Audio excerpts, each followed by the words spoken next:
My boy is big. Man, I'm holding it on this real life. Got fit with that get right. Blood fit with that berry white. Man, I'm trying to get my head right. I'm trying to feel just right. Just right. Just right. Man, I'm just trying to feel just right. Just right. Just right. Hey, yo, I'm on one. Yes, I'm flexing. Fuck with me, it's gon' get hectic. Cut 'em, hit 'em. Hard boys, they turn that bad boy good. Make you start to think before you feel the sting. I got them real motherfuckers on my side. I ain't fucking with you. If you tryna kill my vibes, you ain't do me dirty. You treat me like I ain't worthy. So I had to go get it on my own. This wolf long, yeah, money long. I'm just doing all I know.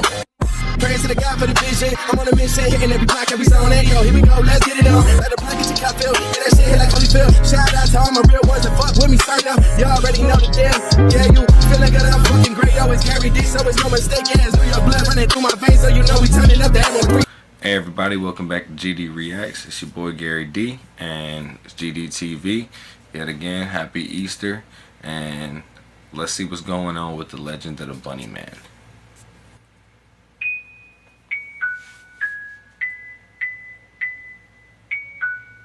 Hey, it's Mr. Freaky. Since Easter's coming up, I figured I'd do something a little bit different for you all tonight. This evening I have a tale which has been verified as true multiple times by government sources and has spread across the internet as a result.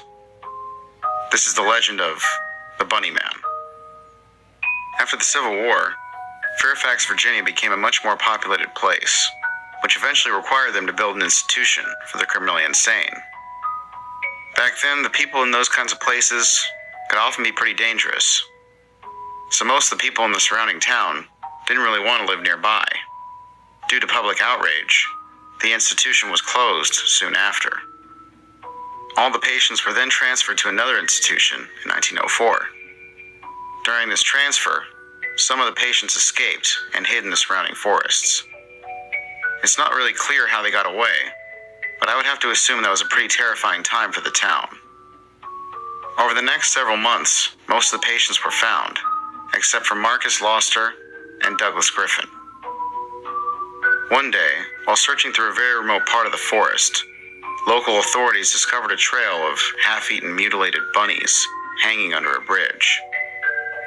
As the officers progressed further, they also discovered Marcus hanging from the bridge's entrance, with a handwritten note attached to his foot. It just simply said, "You'll never find me no matter how hard you try." Signed, the BunnyMan. This has been known as BunnyMan Bridge ever since, and according to legend, if you go down into the tunnel around midnight, the BunnyMan will hang you from the entrance, just like he did to Marcus. Mysterious deaths and supernatural phenomenon have often been connected with BunnyMan Bridge.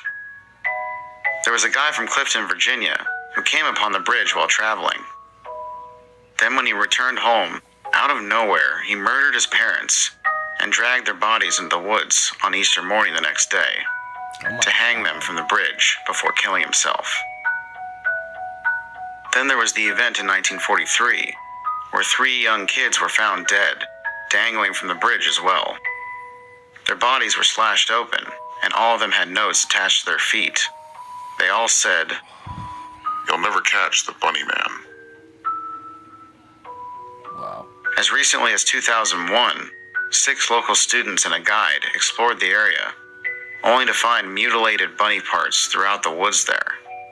Then they left very quickly after hearing noises and catching a glimpse of a figure out in the forest. I wanted to delve a little further into this whole BunnyMan legend and see if there was any verifiable proof about these events happening.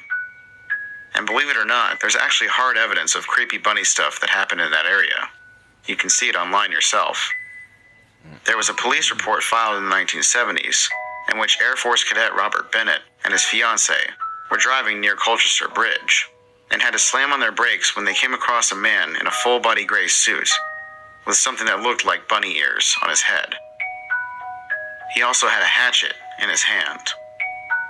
The man in the suit then proceeded to yell at them, claiming they were trespassing on his land, before he threw the hatchet at their windshield and ran off into the woods. Though neither Bennett nor his fiancée were hurt, they were shaken by the incident. I mean, I'm not surprised. Can you imagine how freaked out you'd be if you saw Bunny do that? 2 weeks later, the now nicknamed BunnyMan by local newspapers, was seen at a construction site by a security guard.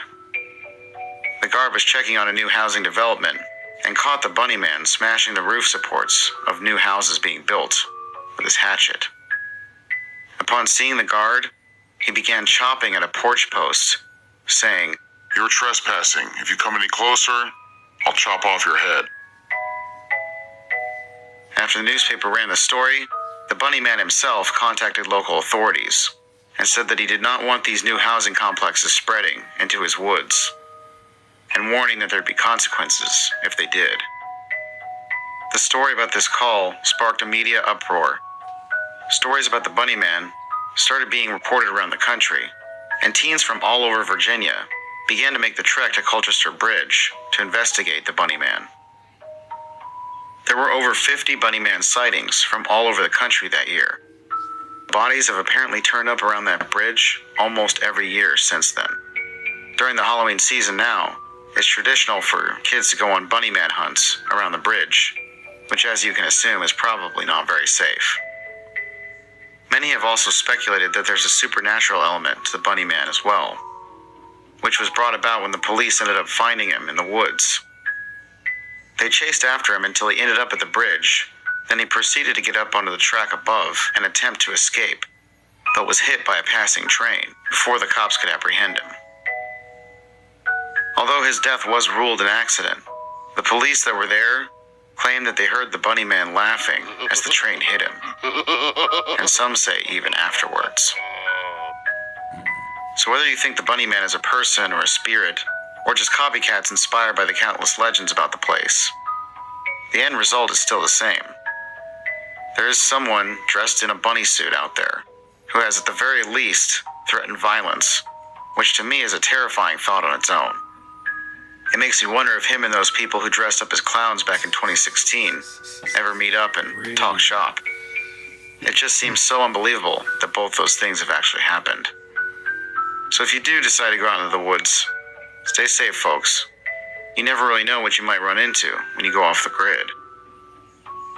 If you enjoyed this video, let me know and I can do more stuff like this. You can also join the Discord to discuss new topics or urban legends for me to do as well. Have a horrific Easter, everyone, and remember to stay spooky, my friends.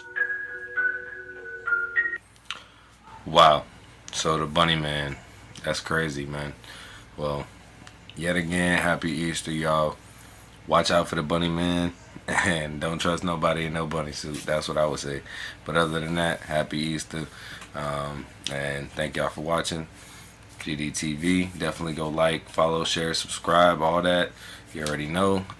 Y'all take it easy and see you next time. That boy is big. Man, I'm on it on this real life. Got feel with that get right. Blood filled with that berry bite. Man, I'm trying to get my head right. I'm trying to feel just right. Just right. Just right.